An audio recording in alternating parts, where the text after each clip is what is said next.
Muy bien, vamos a continuar con nuestro estudio sobre las parábolas. Hoy vamos a empezar otro nuevo subtema, que son parábolas sobre la humildad. El plan es que hoy veamos dos parábolas que son chiquitas, a lo mejor y nos dé tiempo para más, pero conociéndolos no estoy seguro.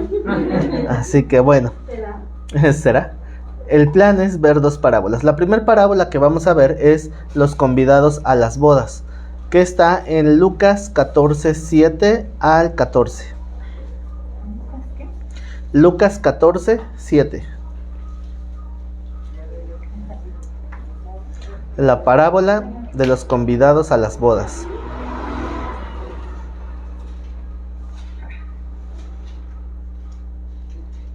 Ahorita como traigo el micrófono, no sé si se escucha el ruido, no sé si se escucha la gente que esté presente aquí. Así que los que siguen la transmisión, apúntenme ahí en los comentarios cómo se escucha. A lo mejor ni me están escuchando, ¿verdad? Bueno, por favor ahí pónganme en los comentarios si se está escuchando bien. Y vamos a leer la parábola de Lucas 14, 7, los convidados a las bodas. ¿Qué significa convidado? Cuando yo escuchaba este tipo de expresión, pues a mí convidar es como cuando alguien agarra de su comida y dice, mira, prueba, te convido. Pero convidar significa invitar, de alguna manera sí es compartir lo que uno tiene, ¿no? Entonces es compartir la boda con alguien más. Vemos un poquito de contexto cultural. Dicen que sí se escucha bien. Ok, perfecto. ¿Cómo eran las bodas en aquellos entonces? Se rentaba un salón grandote, Al aire libre. ¿Al aire libre? Duraban 7 días. Ahí sí eran carrera larga, ¿no? Podían durar hasta 7 días o más, hasta 14 días. ¿Qué más? O tal vez díganme en qué se parece y en qué se diferencian de las bodas de ahora. Que duran más. ¿Que duran más? ¿Qué más? Por ejemplo, pues que cuando llega la boda, sí, dentro de la boda es cuando entran en el cuarto de la novia, ¿no? Y del novio. Del novio. Sí, bueno, realmente, bíblicamente hablando, la boda se culmina en el momento que entran juntos los novios a su aposento y los papás se quedan a la puerta para que no se les escape. Para ver que estén ahí, que pasen la noche juntos, y esa es la culminación de la boda. Hoy ya le dicen ya se metieron juntos, ya ellos, ¿no? Bueno, y hablando como en la Jesús, ¿no? Que había vino también. También había vino. ¿Se acuerdan cuando Jesús convirtió el agua en vino?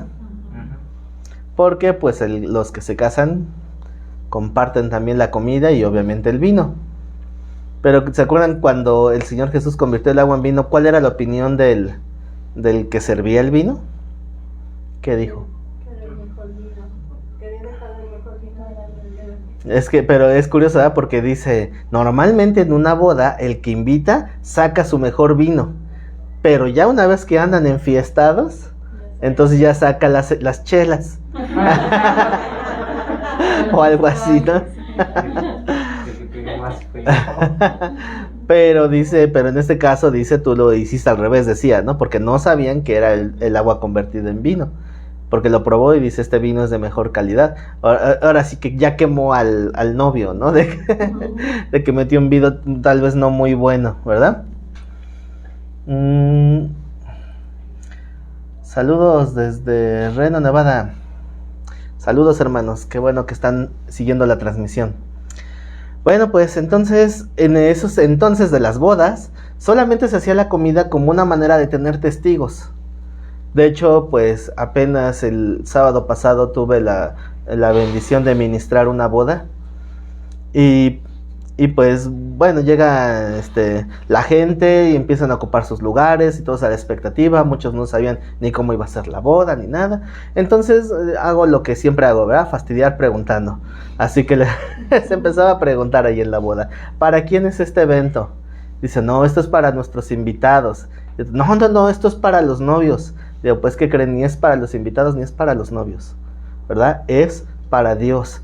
La boda, cuando se presenta la pareja en una ceremonia de boda, es porque se están presentando delante de Dios para recibir una bendición, para ponerse ellos a cuentas delante de Dios e iniciar bien, con paso firme, un matrimonio.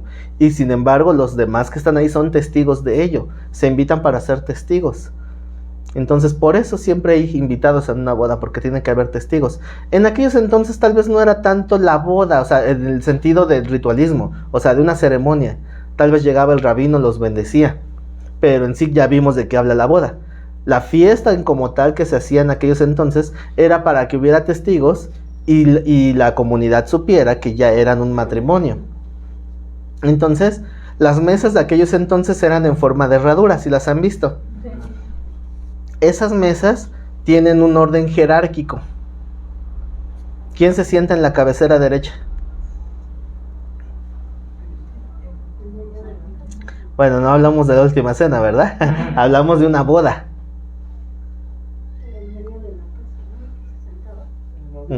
Los novios. Los novios están en la cabecera de la mesa. Y ya de ahí empieza todo alrededor la herradura. ¿Por qué era herradura? Porque en la parte de en medio es donde pasaban a servir los platos. Entonces por eso era así, quedaba un espacio en medio. Entonces iban a servir la comida, pero iban sirviendo de la derecha y de ahí iban de uno por uno. Y según el orden en el que uno se sentara, reflejaba la cercanía con el novio y la importancia también, pues, en un evento social. Entonces muchos les gusta eso, ¿no? Buscar los primeros asientos para que pues se les reconozca, ¿no? Que son más cercanos a los novios. Y de hecho en alguna ocasión me pasó que fui invitado a una boda donde pues yo llevé la Biblia y fuimos Nelly y yo. Entonces llegamos y como llegamos temprano, pues las mesas estaban vacías. Entonces digo, bueno, aquí está cerquita el altar, pues nos sentamos aquí en la primera mesa. Que nos corran. Dice, híjole, me da mucha pena, pero esta mesa está reservada para los padrinos. Yo soy padrino. Ah, no, para los padres. Ah. Entonces que nos quitan de ahí. Pero ya para cuando nos quitaron las otras mesas ya se estaban empezando a ocupar. Dije, ay, ahora ya nos mandaron hasta el final. Y qué feo, ¿no? Que llegas a una boda y te toca hasta atrás, hasta el final. Entonces, ¿por qué? Por querer tomar un lugar que no era. Pero bueno, yo no sabía, ¿verdad? Entonces, a final de cuentas, en aquellos entonces sí se sabía. O sea, era algo conocido que hay un orden jerárquico. Entonces uno, no vamos a aprovechar estar más cerquita para que, pues para que vean, ¿no? Que soy cercano. Pero ¿qué tal si llega aquel para quien estaba reservado el lugar? Pues con la pena, ¿verdad? Váyase pasando para atrás. ¿Saben qué le tocaba al último de la mesa? Al que estaba en la cabecera izquierda o siniestra. Es al que le tocaba a veces lavar los pies, ¿verdad? Ahí ponían la tinajita de agua para que se hiciera el lavado de pies. Por eso el Señor Jesús en la última cena se cambió del lado de cabecera. Y siendo él el Señor y Maestro, se puso hasta el otro lado para lavarles los pies. Y Pedro se asombra, ¿no? Porque ellos, si compaginan los evangelios, se darán cuenta que en ese momento otra vez estaban peleando que quién iba a ser el mayor. ¿Cuántas veces les había explicado el Señor que quién iba a ser el mayor? ¿Qué había dicho al respecto? Que eso no lo sabía, ¿eh? No. ¿Cómo? Que lo sirviera a los demás y va a ser el más. Quien quiera ser el mayor tiene que hacerse el siervo de todos. Tiene que servir a los demás. Se los había dicho así explícitamente muchas veces. ¿Quieres tener mayor lugar? Pues entonces ponte a servirle a los demás.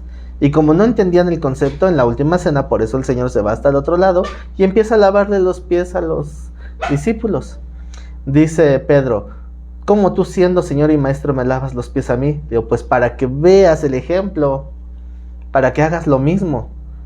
Obviamente no se estaba refiriendo a literalmente lavar pies. ¿Por qué? Porque en varios siglos de historia de la iglesia, esa actividad nunca se vio que se realizara. Porque eso era algo normal de la cultura de aquel entonces. ¿Qué es lo que estaba enseñando? Humildad. Pero no, ¿verdad? No les caía el 20.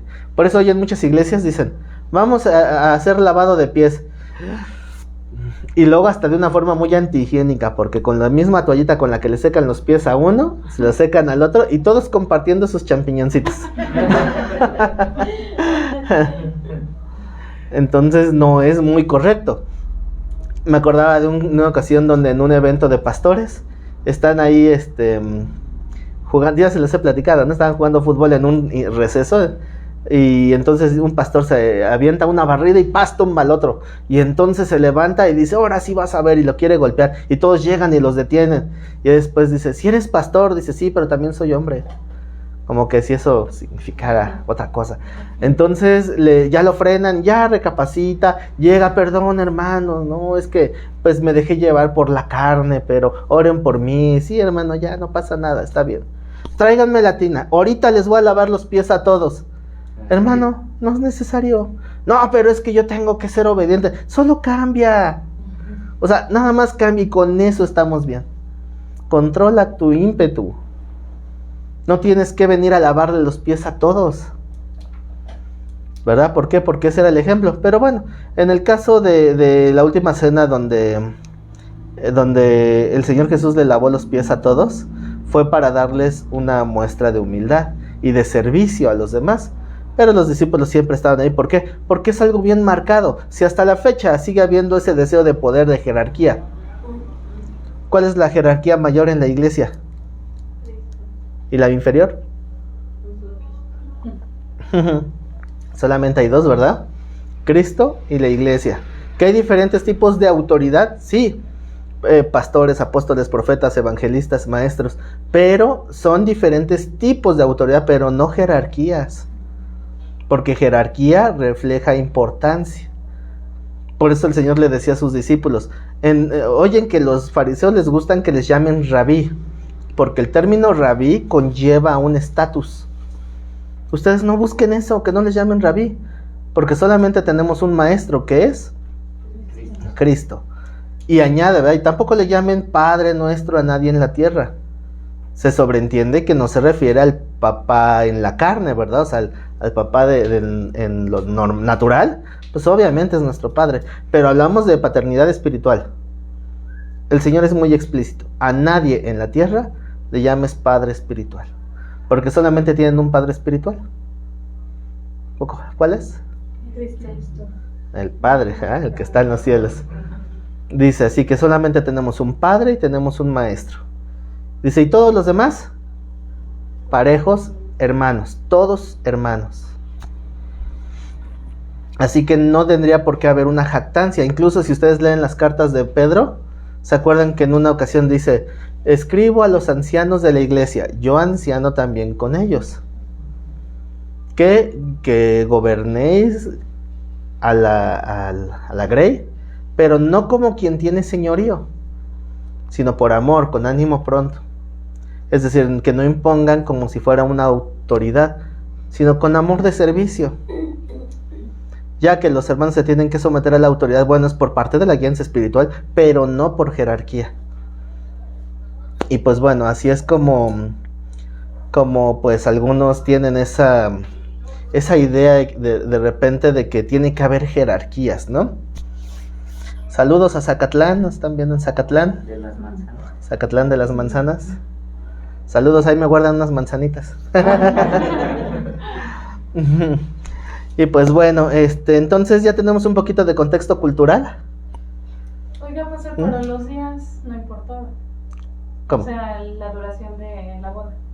O sea, no era algo así. No era relevante, o sea, es como en algunos pueblos en México, ¿no? Que de repente se hacen las 15 años o también las bodas que luego duran una semana, 2 semanas. Era igual, sí, pero no había así una importancia como tal. Entonces, ese contexto nos va a ayudar a entender la parábola para entender la enseñanza, ¿verdad? Porque ellos entendían. Dice, ahora sí vamos a empezar a leer el texto. Lucas 14:7. Dice, observando cómo escogían los primeros asientos a la mesa. ¿Quiénes escogían asientos en la mesa? Pues los fariseos, ¿no? Entonces ya con lo que estudiamos ya entendemos a qué se refiere con los primeros asientos, ¿verdad? Con los asientos de mayor importancia jerárquica. Dice, entonces les refirió a los convidados una parábola, diciendo, cuando fueres convidado por alguno a bodas, no te sientes en el primer lugar. Digo, parábola, pero está directo, ¿no? O sea, les está diciendo directamente, no te sientes en el primer lugar, no sea que otro más distinguido que tú esté convidado por él. Y viniendo el que te convidó a ti y a él, te diga, da lugar a este, y entonces comiences con vergüenza a ocupar el último lugar. Entonces, ¿cómo? No hagas celoso. No hagas celoso. ¿Te imaginas qué vergüenza que tú llegas bien confiado? Ah, ya vi aquí. Ese lugar no es suyo. Ay, perdón. No, lo peor cuando dicen, ¿quién te invitó? El novio. Y el novio, ¿tú quién eres, no? Resulta que ni te conoce, ¿no? Entonces, es esa necesidad de sentirse más importante que otros, ¿no? Pero, pues, era mucha esa distinción en aquellos entonces. Tal vez ahorita no es tanta. Pero bueno, el chiste era de que buscan ser vistos. Tal vez en nuestro contexto cultural no vemos esto en una boda, pero sí lo vemos en algunos otros ambientes. Por ejemplo, cuando llegan, la primera vez que llegan a una congregación, que espero que pues ya no se vayan a otra congregación, ¿verdad? Pero la primera vez que llegan a una congregación, ¿a qué lugar ocupan? El de hasta atrás, ¿verdad? Pero no es por esto. ¿Por qué es? Por miedo. Por 5 poderosas razones. No sé qué Yo siempre lo decía para analizar a todos. Ajá.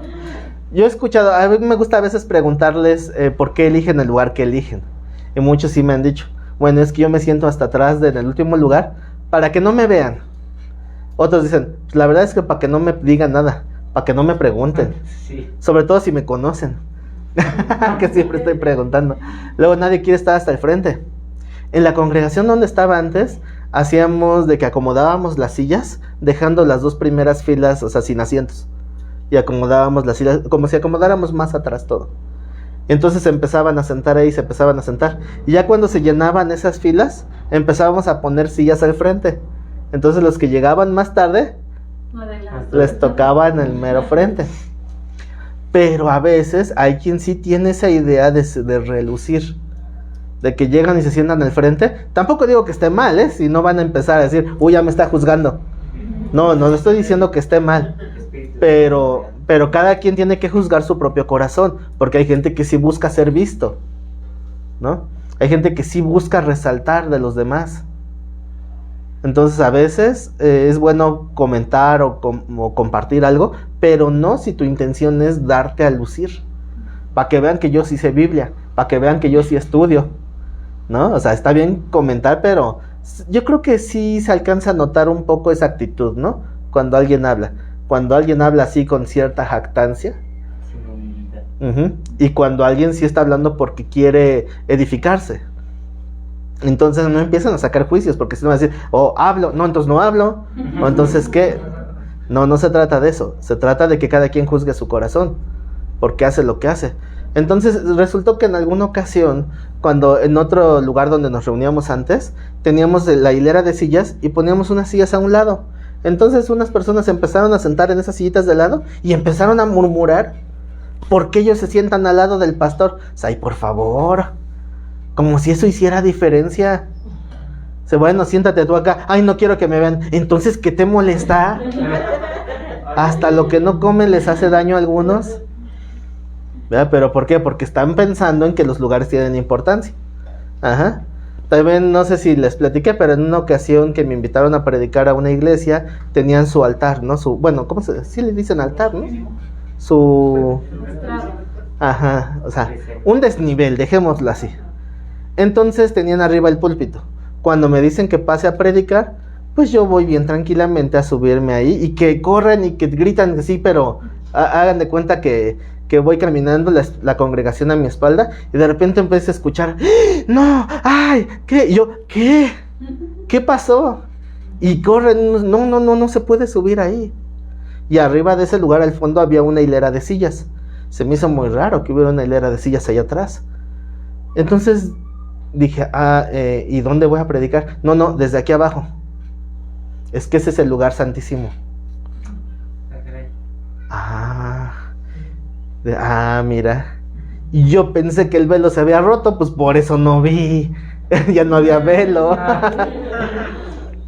Entonces le digo, y esas sillas, no, esa es para el presbiterio, o sea, los ancianos. Y ya llega el pastor de la iglesia con varios, espero no aventar pedradas a nadie, pero tenían su hilera de sillas atrás. Y entonces empezaron a sentar todos en esos lugares. O sea, a espaldas del predicador.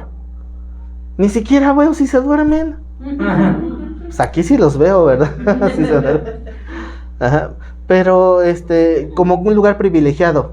Entonces le dije, no puedo entrar porque es el lugar santísimo. Y volteo y me quedo bien atrás y había un árbol de Navidad, porque era diciembre. Oh. O sea, el árbol de Navidad es más santo, porque él sí puede estar en el lugar santísimo y yo no.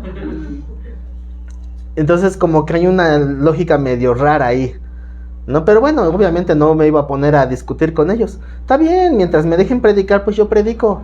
Pero no importa si me mandan a la puerta, mientras no me manden a la calle, ¿verdad? Bueno, si me mandan a la calle, pues también, ¿qué tiene?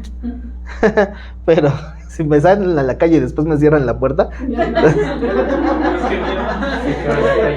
entonces me pongo a gritarles, arrepiéntanse. Hacedores de maldad. Hacedores de maldad. Entonces, bueno, es por esas ideas de jerarquía. Y también igual dicen, las primeras sillas es para los líderes de la iglesia. Así como que reservado. ¿Qué pasa si tú ya tienes porque cada quien tiene su lugar, ya sé dónde se sienta cada quien? ¿Qué tal si llega alguien nuevo? ¿Y qué le vamos a decir? Siéntese aquí. No, pase y tome el lugar que guste. Y llega y se sienta en tu lugar. Y tú llegas y, oye, siéntese donde quiera menos en mi lugar. Está bien cómodo, ¿no? Está bien cómodo, ¿verdad? Ese lugar. Dicen, que ese es mi lugar. Pues ponle tu nombre. O sea, no tiene sentido. Por eso les digo, aunque ya no es el mismo contexto de las bodas como hace 2000 años, pero sí se sigue viendo ese principio, ¿no? De jerarquizar, se dice así, de dar jerarquía, como se diga, a ciertas posiciones, ¿no? Ciertos lugares. Entonces, bueno, regresando a la parábola. ¿Dónde me quedé? En el 9. Y viniendo el que te convidó a ti y a él te diga, da lugar a entonces comiences con vergüenza a ocupar el último lugar. Así que tienen que ir sin vergüenza. Ah, no, ¿verdad? Lucas 14:10. Y cuando fueres convidado, ve y ¿qué tienes que hacer? Ve y siéntate en el último Siéntate en el último lugar, para que cuando venga el que te invitó te diga, amigo, ¿qué carambas haces ahí? Sube más arriba. Fíjense, dice sube, pero no es, literalmente no es subir. O sea, sube se refiere en orden jerárquico y en orden social. O sea, ese subir o ascender habla de jerarquía social. Entonces mejor tú ponte hasta atrás para que cuando llegue el que te invitó dices, no, ese no es tu lugar. Tú vente más para acá. Tampoco te vayas hasta allá arriba, pero pues ahí en medio, ¿no? Creo que cuando te dicen, tú no vas ahí, toma, te paso el banco. Aquí tengo un banquito. Como los hermanitos que les tocó cajuela el domingo, ¿no? Que nos fuimos allá a visitar a los hermanos. Pero bueno, ni modo, ¿verdad? Me quedé en el 10, ¿verdad? Voy a repetir el 10. Mas cuando fueres convidado, ve, siéntate en el último lugar, para que cuando venga el que te convidó te diga, amigo, sube más arriba, entonces tendrás gloria delante de los que se sientan contigo a la mesa. ¿Qué entienden por la palabra gloria? Y no hablo de un dulce. Míralo, yo quiero ser como él. Pero ¿qué se ve que diga que tú vas a tener gloria? Se te van a ver. Que se te dé un reconocimiento. Dice la palabra que no le debas nada a nadie, ¿verdad? Pero no solamente habla de dinero, sino que en respeto a quien respeto, honra a quien honra. O como sea parafraseado en el mundo, honor a quien honor merece, aunque el texto dice honra. Pero es lo mismo, al final de cuentas. ¿A qué se refiere con que le des honra a quien honra merece? Pues a los que están por encima de ti, ¿no? O sea, bueno, yo lo veo más como un ejemplo con el gobierno, ¿no? De, tengo que respetar y honrar a la persona que es mi presidente actualmente. Yo lo veo así. Va por ahí, va por ahí. La honra va muy ligada al respeto, y de ahí la gloria es como que el fruto de la honra. La gloria es ese reconocimiento involuntario, o sea, es el que llega sin que tú lo busques. Es decir, si alguien va a hablar bien de ti, que no sea porque tú les dijiste. Eso es darte gloria. Hay quien dice, no, gloria solo a Dios. O sea, sí, que tú le des gloria solo a Dios, ¿verdad? Pero obviamente tiene que haber un reconocimiento de la gente de lo que hace. Entonces, por ejemplo, haces un buen trabajo y te dicen, oye, tu trabajo que hiciste para la escuela, para lo que sea, oye, te quedó bien bonito. Se ve que tienes talento y tú, ¿qué esperabas? Entonces, bueno, ¿saben lo que son las expectativas? Piensan mucho. Sí. Cuando sabes que alguien espera de ti algo. Entonces, todos tenemos expectativas de todos. El problema es cuando las expectativas son muy altas. Y entonces uno siente ese peso de cubrir ciertas expectativas. Cuando una pareja se casa, hay mucha expectativa de uno hacia el otro. De la mujer espera cierto cumplimiento, ciertas acciones de parte del varón y viceversa, y al final terminan a veces enojados o decepcionados. Entonces, pero pues también para eso tienen que conocerse, ¿no? No, eso es independiente, porque aunque te conozcas, no han vivido lo que van a vivir. Hay expectativas, por ejemplo, imagínate, nada más es un ejemplo, no estoy declarando nada, pero imagínate que decides, me voy a casar. Ay, la hermana. Dice, sí, a mí declárame. Bueno, vamos a usar de ejemplo a la hermana Willy. Yo declaro que... Me imagino... El hermano recibo. Bueno, imagínense que ya está la susodicha ahí ya lista para el día. Amén. Gloria a Dios. Gloria a Dios, aleluya. Bueno, entonces que ya esté ahí lista para las bodas. Entonces, por ejemplo, algo que siempre hablo en las clases prematrimoniales es cuánto tiempo han pensado que van a esperar para tener hijos. Cuando la pareja se queda viendo así, se quedan pensando que, ¿qué? Entonces, oye, algo muy malo está pasando, no han contemplado su futuro, ¿no? Entonces, se les dice que más o menos vayan planeando, que comenten cuáles son sus expectativas sobre ello. Y dicen, no, pues queremos tener hijos después de 1 año, después de 2 años. O no queremos tener hijos. ¿Cómo de que no? Ok, hacen sus planes. Esa es una expectativa. Cuando tengan hijos, ¿cómo van a hacer? O sea, ¿cómo se van a organizar? ¿Dónde van a vivir? ¿Qué van a hacer antes? ¿Qué preparativos tienen? Todos son expectativas. ¿Por qué? Porque no han vivido eso. O sea, pueden conocer su carácter o su temperamento más bien. Pueden irse más o menos conociendo, tratando, ver cómo piensa uno con respecto del otro. Pero no pueden saber lo que va a venir el día de mañana. Porque es algo que es nuevo para ambos. O díganme aquellos que ya pasaron por el matrimonio, ¿cómo estuvieron sus expectativas? ¿Y qué tanto se cumplieron? ¿Por qué todos le hicieron? ¿Verdad que sí hay expectativa? Esa expectativa de que hasta que la muerte nos separe. Y después de 5 años, Señor, ¿te lo llevas o te lo mando? Entonces a veces las expectativas no se cumplen, pero ahí están las expectativas. Entonces cuando uno tiene esas expectativas, trata de cumplirlas, pero cuando no se logran tener, viene la decepción. Pero ¿qué tal si tú trabajas para cubrir la expectativa y superas esa expectativa? Por ejemplo, no sé si sea mal ejemplo, pero hoy nos entregaron la boleta de mi niño. Entonces, cuando estaba en sus clases en línea, pues es bien distraído y no quiere apurarse. Y estamos, híjole, a ver si se apura ahora que vaya ya. Y pues ya nos dan la sorpresa de que tenía puro 9. ¿Pero por qué? Porque cuando está con la maestra, él mire, le gusta quedar bien. Entonces le echa ganas y todo. Entonces supera nuestras expectativas. ¿Qué pasa cuando alguien supera tus expectativas? Le aplaude. ¿No? Entonces, eso es la gloria. Es darle ese reconocimiento. Entonces, ¿alguna vez han recibido gloria de los hombres? Y de las mujeres. Oh, no, hombre, voy a juntar contigo, hermano. Bueno, o de las mujeres, está bien, está bien. Bueno, de quien sea, pero ¿has recibido gloria de las personas? Ujú. Cuando alguien te dice que te sale algo bien. Sí, cuando alguien te felicita, cuando alguien pues reconoce que hiciste algo bien hecho, entonces eso es darte gloria.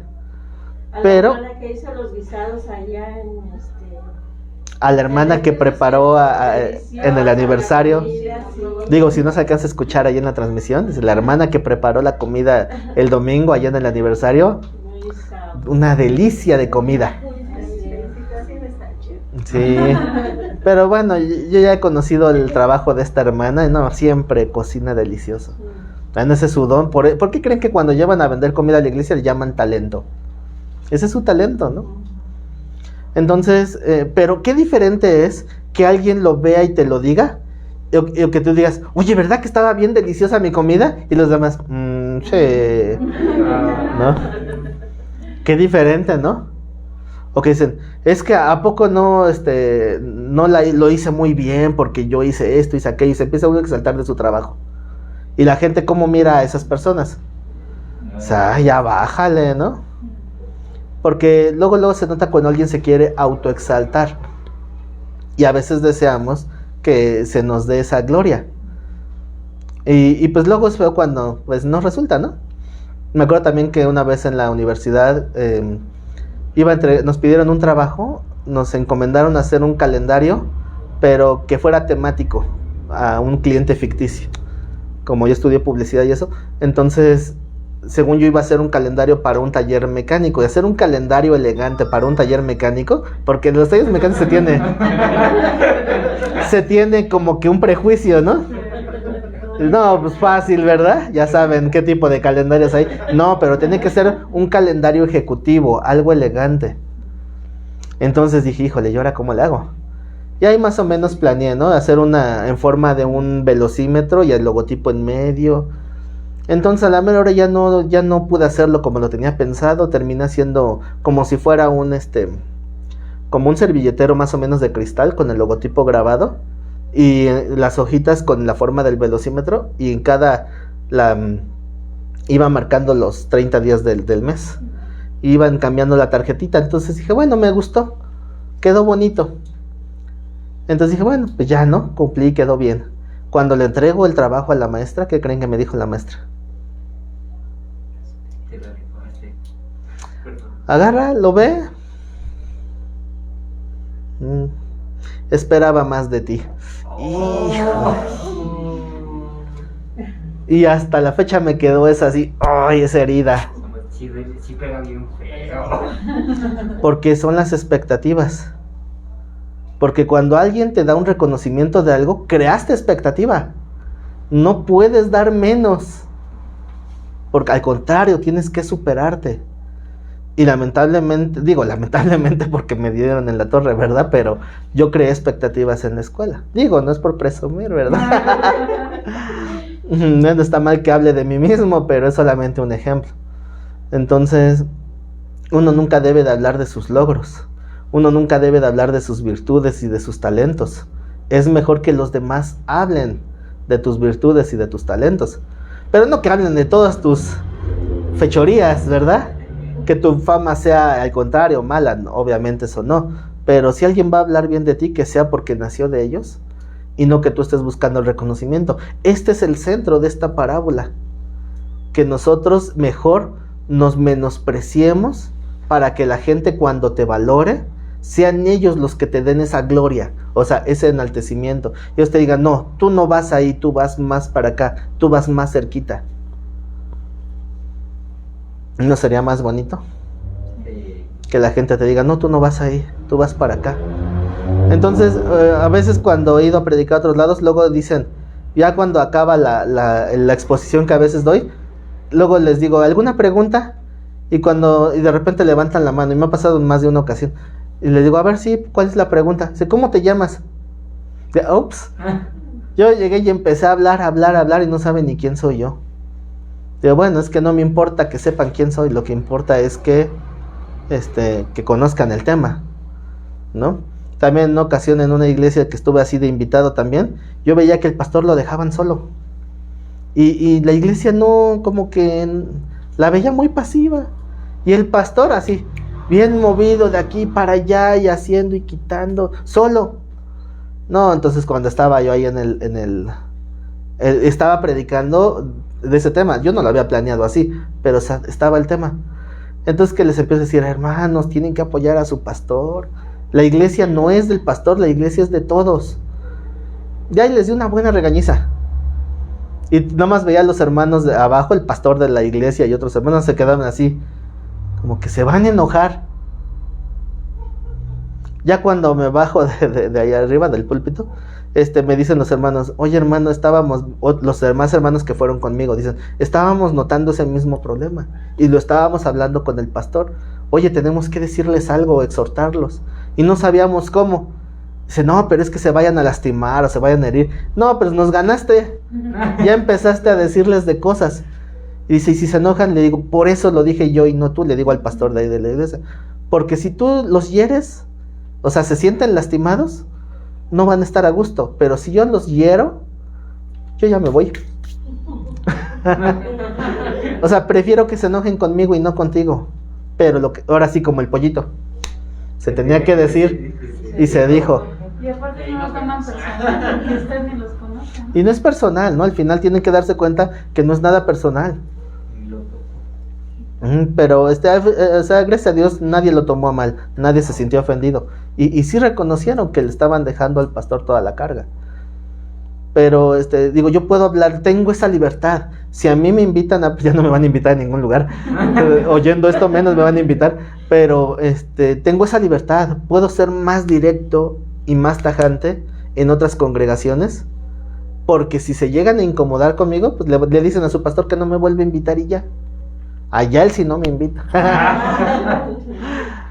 No, pero uno puede tener esa libertad. En cambio, en casa, el pastor, miren, hay unos que, miren, así con pincitas se tienen que tratar, porque parecen jarritos de Guadalajara. Que luego nada más con que les dice uno, hermanos, levántense y comprométanse, y todos, ay, el pastor es bien grosero. No dejan vivir. No deja dormir. A ver, ¿tiene algo que decir o qué? Hablen de una vez.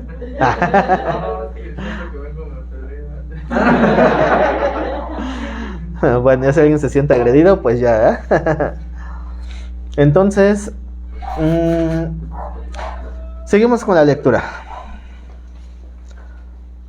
Me quedé en el 11. Cualquiera que se enaltece. No,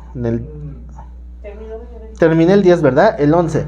Cualquiera que se enaltece será humillado y el que se humilla será enaltecido. Entonces, este principio lo hemos repetido en un montón de textos, ¿no? Porque Dios nos pone en nuestro lugar. ¿Quieres que Dios te ponga en tu lugar? No. Quiero misericordia. Entonces humíllate a ti mismo para que cuando Dios te ponga en tu lugar sea más arriba y no que te tire.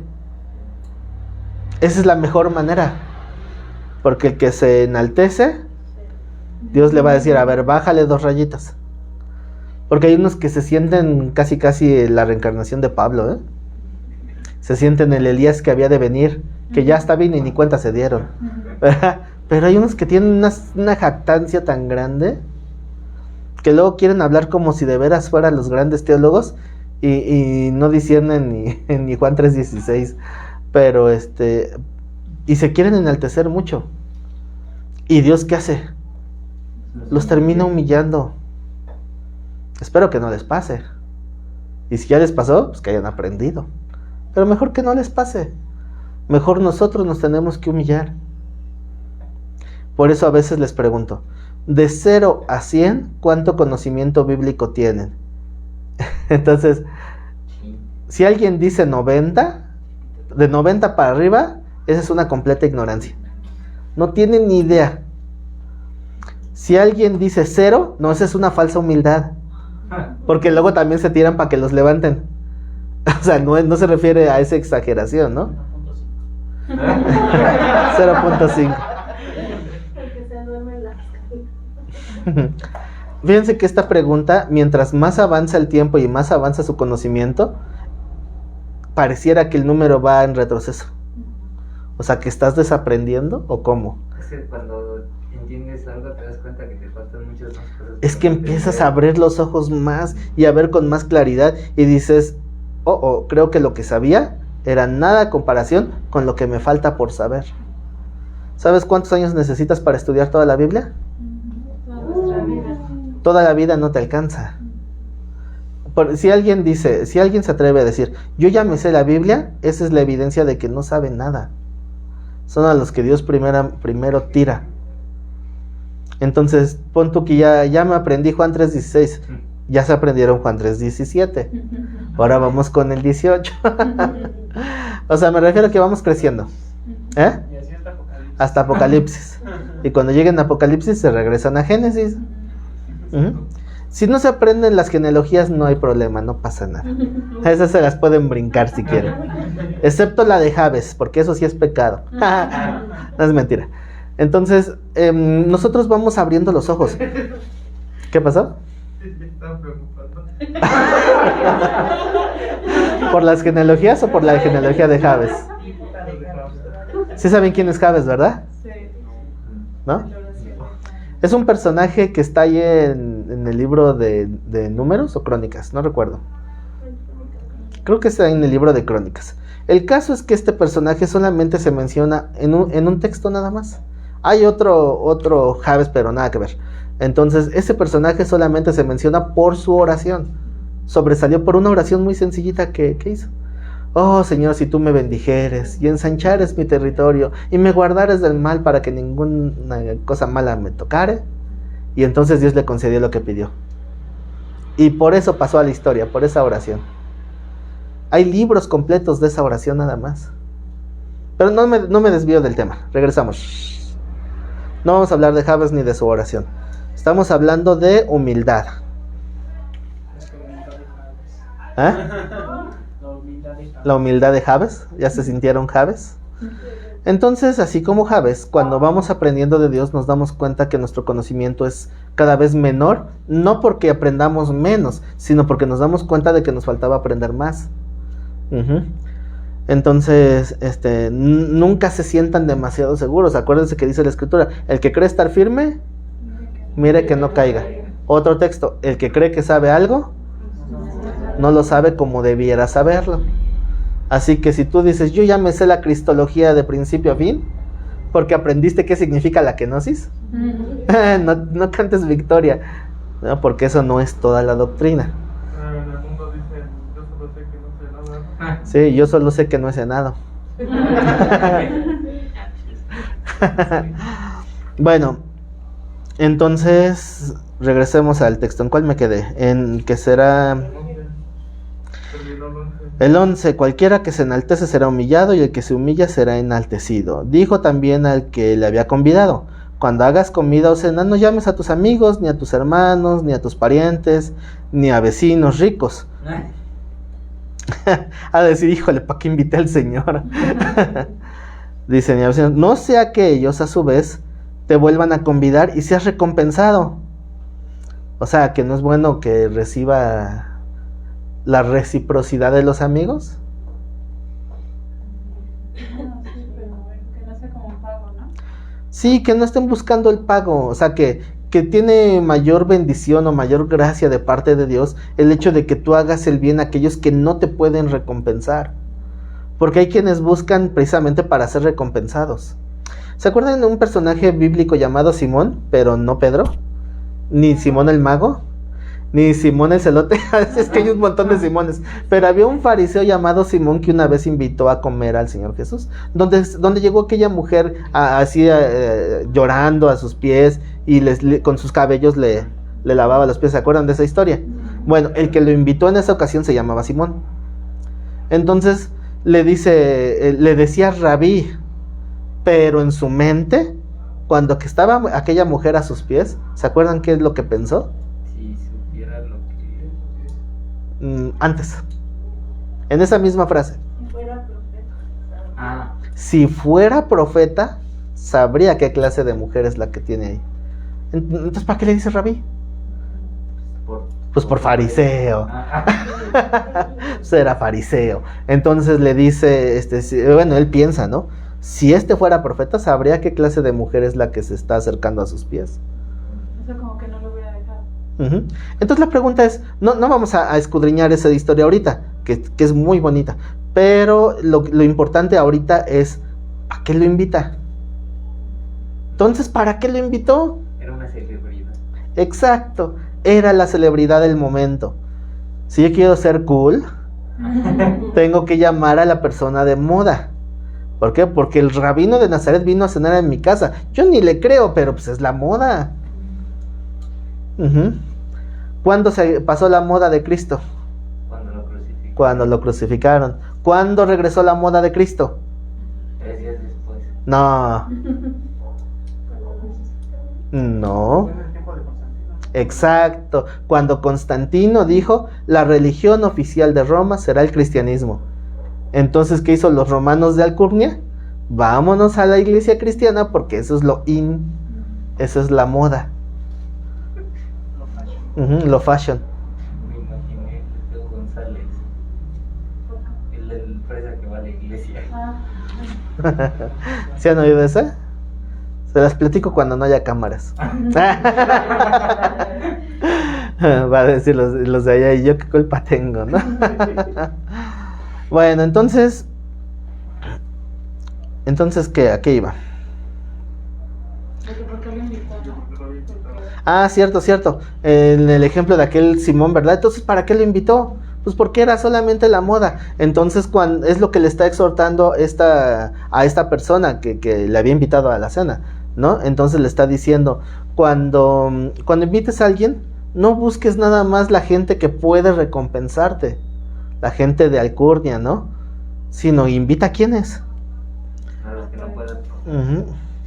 Dice en el 13, mas cuando hagas banquete, llama a los pobres, los mansos, los mensos, ¿no?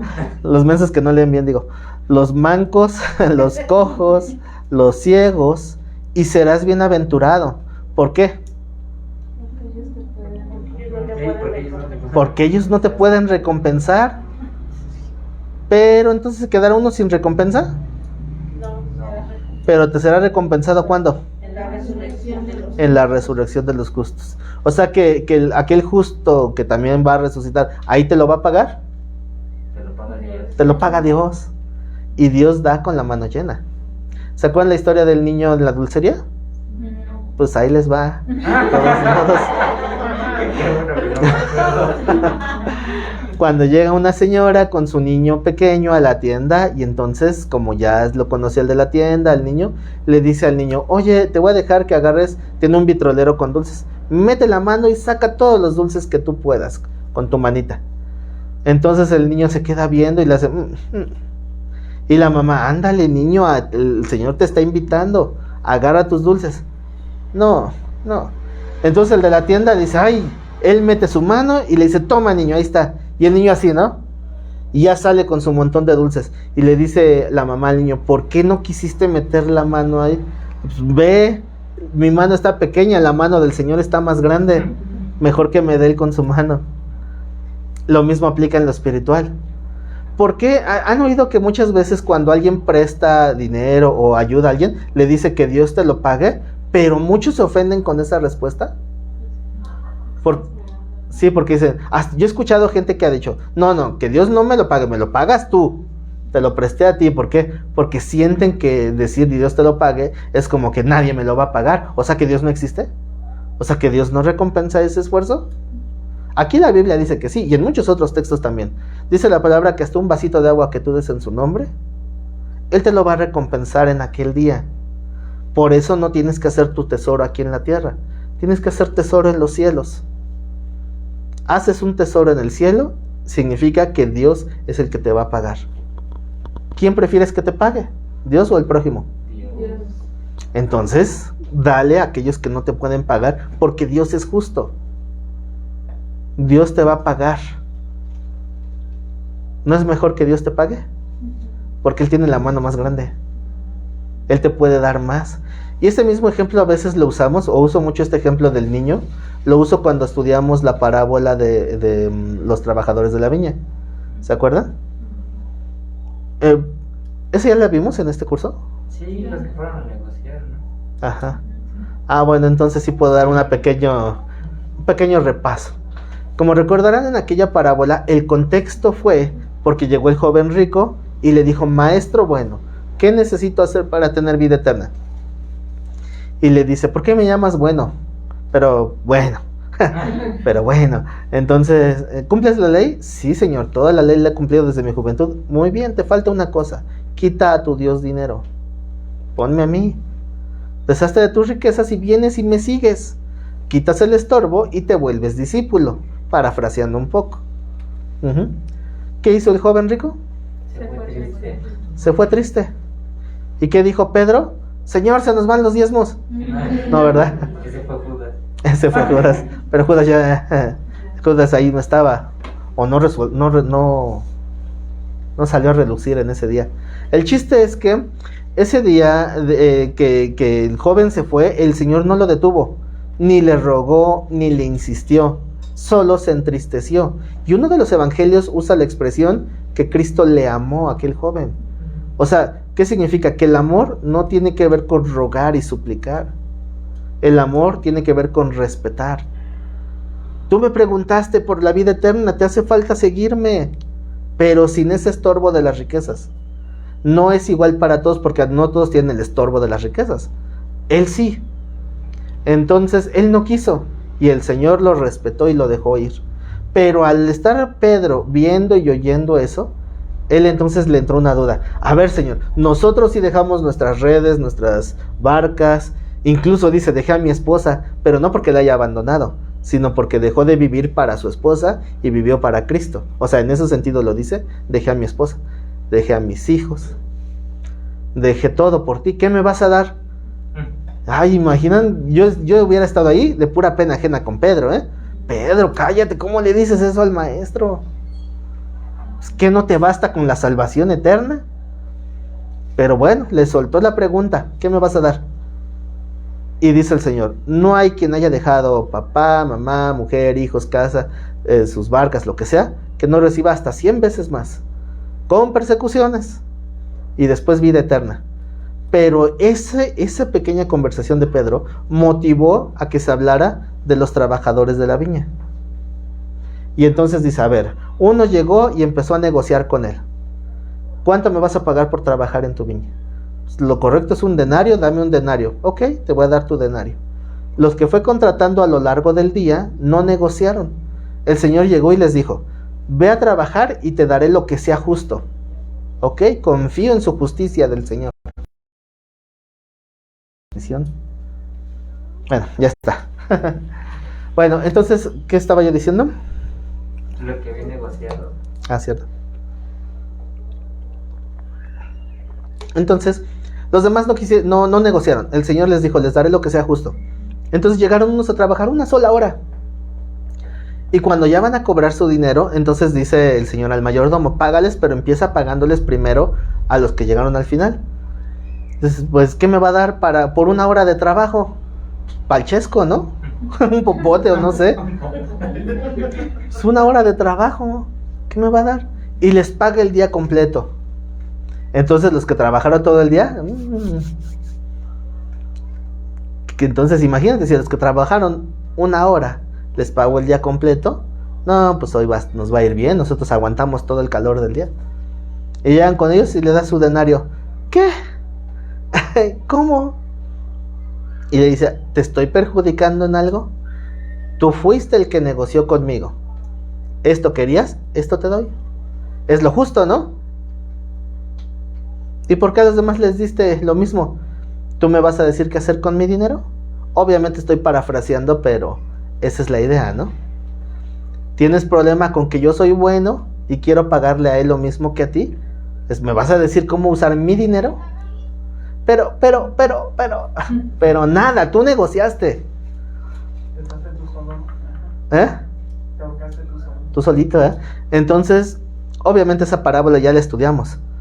Y a final de cuentas hay mucho que aprender de esa parábola, pero una de las moralejas es, si vas a servir a Dios no te conviene negociar con Él, mejor deja que Él te dé conforme a su gracia, porque así como el de la tienda, Él tiene la mano más grande, te quiere dar más de lo que tú merecieras. Si alguien se atreve a orar, Señor, dame lo que me merezco, avísenme para alejarme, no me vaya a tocar parte del juicio. Porque ¿qué merecemos? Juicio. ¿Qué mereces? ¿Una palmadita en la espalda? ¿No hay un texto por ahí que dice que cuando hayas hecho todo lo que se te ha mandado hacer, ya puedes decir que eres qué? Siervo inútil. Un siervo inútil. Ahí está, la luz se fue aquí. Entonces, ¿cuántos siervos inútiles hay? Si me dicen yo, va a decir, entonces ya hicieron todo lo que se les fue mandado a hacer para poder ser siervos inútiles. Bueno, estamos echándole ganas, ¿no? Entonces Dios no esperes a que Dios te dé lo que te mereces, porque no te mereces nada. Pero Dios es bueno y Él va a recompensar todo esfuerzo que hagas. Y por eso, después de hablar la parábola de los convidados a esas bodas, Él empieza a exhortar al que invitó a la gente. Mejor no invites a aquellos que te pueden recompensar. Invita a gente que no te pueda pagar. Si vas a ayudar a alguien hablando de dinero, de comida, ayúdale a alguien que no te lo pueda recompensar. Porque esa persona verá la misericordia de Dios y tú también verás cómo Dios es justo y Dios es bueno. Y es como si depositaras en el banco de Dios. Si lo ves como una inversión, Dios te va a castigar. Pero Dios te lo va a recompensar. Dice, y serás bienaventurado, porque ellos no te pueden recompensar, pero te será recompensado en la resurrección de los justos. Alguien que no crea que esto es conveniente es porque no cree en la resurrección, porque no tiene fe y no sé entonces por qué está viviendo. No sé qué hace aquí. ¿Qué está esperando un cristiano? La resurrección, ¿no? O que se dice, Señor, ya mátame. Bueno, algunos decimos, ay, Señor, la situación está tan mal que mejor ya ven. Bueno, ¿por qué esperar a que nos moramos? Mejor hay que esperar que ya venga. Esa es la oración de la iglesia, ¿eh? Sí, ven, Señor Jesús. Que se acabe la guerra, que se acabe la corrupción, que se acabe todo el mal, que se acabe la enfermedad. ¿Cómo va a acabarse todo? Cuando el Señor venga. Hay que orar porque el Señor venga. Tristemente, muchos cristianos dicen, no, que el Señor no venga. ¿Por qué? Tu conciencia te acusa. Aquellos cristianos que no quieren que el Señor venga es porque saben que están mal. Y no quiere decir que estemos bien en todo, pero sí con una conciencia limpia. Que si fallas es porque tropezaste y no porque te aventaste ahí clavado al pecado. ¿Verdad? ¿Vamos bien? Sí. ¿Cómo vamos de tiempo? Si nos da tiempo, ¿no? Sí. Entonces vamos a la siguiente parábola. Recuerden que estamos en la categoría de parábolas acerca de la humildad. La siguiente parábola está en Lucas 18:9.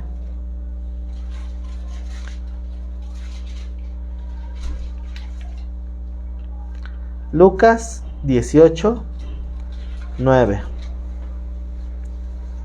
Recuerden que no estamos viendo las parábolas en orden cronológico, sino en orden temático, ¿ok? Lucas 18:9, ¿ya están ahí? ¿Se acuerdan que una vez hablamos de esa línea moral social donde la sociedad cataloga a la gente como mala y buena? Los buenos somos más, dicen. Los malos están en prisión. Según. Entonces, socialmente hay una línea, ¿no? ¿Cómo catalogan a la gente entre buena y mala? ¿Quién es una persona buena y quién es una persona mala? Pues según tu moral, ¿no? Según la moral, pero la moral es ambigua. Pues, La moral es personal, ¿verdad? Y sí, todos tenemos una moral. Y la moral nos dicta lo bueno y lo malo. Pero lo bueno para uno es malo para otro. Porque hay quien dice, a que coman en tu casa, a que coman en la mía, que coman en mi casa, y ahí tú a ver cómo le haces. ¿Eso es ser buena persona? Pero se preocupa por su casa. Entonces depende a quién le preguntes, ¿no? Hay gente que dice, yo robé, pero lo hice por necesidad. O sea, ¿eso justifica? Hasta en las películas nos están poniendo esas ideas. La primera vez que yo recuerdo que vi eso en una película, bueno, yo, ¿verdad? Obviamente hay muchas películas, pero fue en la película que salió de Batman, no la nueva, obviamente. La de Christopher Nolan, no sé si lo ubican. La de Batman Inicia. En esa película sale Batman diciendo algo así como que bueno, si alguien recuerda, dígame que él vio que robar era bueno cuando era por hambre, que él mismo tuvo que robar por hambre. ¿Vieron esa escena? Pero es como Robin Hood, ¿no? Robin Hood según le robaba a los ricos, ¿no? Hay que robarle a los ricos para darle a los pobres. Entonces no hay justificación para lo malo es malo. Dice el Señor, hay de aquel al que lo malo llame bueno y viceversa. Pero hay unos que justifican. Es que lo malo está bien siempre y cuando tenga una intención noble. Como ahora que andan ahí aquellas mujeres pintarrajeando monumentos y todo eso. Otra estaba viendo en un reportaje que decían, no es vandalismo, es... ¿qué era? Iconocracia. Así. O sea, expresión de la democracia en iconografía. Eso es absurdo. O sea, no estamos siendo violentas, dicen.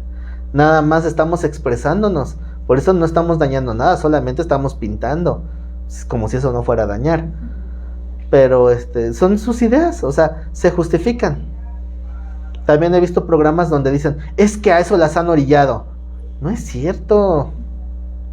Pero bueno, no quiero entrar en polémicas. Así pues decía una señora hoy en las noticias que mataron a su hijo y dice, es que salió nada más a robar y que pedía justicia para que... Pero así dice, llorando, dice, quiero justicia porque mi hijo nada más salió a robar. Nada más. Salió, ¿sí? Ha habido casos donde algún asaltante lo lastiman, lo hieren y está en el hospital y quiere demandar al asaltado. O sea, así es la moral, totalmente ambigua. Por eso, como dijo Dostoyevsky, si no hay Dios, no hay razón para ser morales. Todo está permitido. Entonces necesitamos un rector de lo bueno y lo malo, y ese es Dios, para que no andemos de una manera ambigua. Entonces, vuelvo a la pregunta inicial. ¿Cómo sabemos si alguien es bueno o malo? Juzgamos sus decisiones, juzgamos sus actitudes, juzgamos sus ¿cómo se llama? Sus motivaciones. Y decimos, es buena persona, es mala persona. ¿El Chapo es buena persona o mala persona? ¿Es malo? Pues pregúntenle a su hija. ¿Sí sabían que lo atraparon porque fue a ver a su hija? Porque todo lo que hacía es por su hija. Para su hija él es buen padre, ¿no? Pudiera ser, no sé. Pues creo que pues ahí de su pueblo lo consideran una buena persona. ¿Sí? Bueno, vamos a modificar un poco la pregunta. Ya no vamos a ver quién es bueno y quién es malo. De una manera personal, ¿ustedes son buenos o son malos? Cada quien a sí mismo. Dice la palabra que bueno solamente Dios. Ajá. Esa iba a ser mi tercera pregunta. Si le preguntamos a Dios quién es bueno y quién es malo, ya lo decíamos en el caso del joven rico, ¿verdad? Que le dice maestro bueno. Y el Señor le dice, ¿por qué me llamas bueno? ¿Sabes que bueno es solo Dios? Obviamente el Señor no está negando su divinidad, está confrontándolo. Si sabe lo que está diciendo, está hablando a lo menso. O sea, ¿me llamas bueno porque sabes que soy Dios o nada más por lisonjero? O adulador, si lo quieren ver así. Entonces nada más se lo deja ahí como que sobre la mesa, ¿no? Ya no le sigue con ese tema. Pero dice la palabra que no hay justo ni aun uno. Por muchas buenas obras que hagamos, no hay bueno ni aun uno. ¿Se acuerdan de cuando hablábamos del espíritu de Jonás? Señor, ya mátalos. Jonás va a predicar a Nínive. No, Señor, ya manda fuego del cielo. o los mismos Boanerges, ¿no? Juan y Jacobo, cuando no quisieron recibir al Señor Jesús en una aldea de samaritanos. Señor, ¿quieres que mandemos fuego del cielo como Elías y los consuma? No saben de qué espíritu son. Todas esas ideas, toda esa mentalidad parte de lo mismo. de sentirnos buenos. Señor, manda tu juicio contra todos los pecadores. Oye, tú estás en esa lista. No importa. Ah, perdón, ¿qué? Tú también estás en la lista de pecadores. Ah, no, Señor, sé misericordioso. ¿Se han visto gente que se enoja porque dicen, ay, ¿cómo es que alguien pudo tener una vida de tanto pecado y también lo perdona a Dios? Pues porque también te perdonó a ti. ¿No es justo? Que si Dios te dio una oportunidad a ti, también se la dé a todos los demás. Sí. Pero hay muchos que se sienten buenos. Por eso recuerden que Dios dio la ley como una guía, dicen Gálatas, como un ayo. Ayo significa como la vara del pastor, una guía para llegar a Cristo. O sea, ¿cómo? ¿Cómo la ley nos sirve para llegar a Cristo? Porque la ley nos hace evidenciarnos como pecadores. Recuerden que simbólicamente hablando, la ley es como si fuera una cadena. Cada eslabón de esa cadena es un mandamiento. Arriba de la cadena está Dios, abajo de la cadena estamos nosotros colgados. Cada eslabón es un mandamiento. Ahí voy guardando todos. Falla en uno solo, se deshace un eslabón. Ya, te fuiste al infierno. Porque todo el pecado nos destituye de Dios.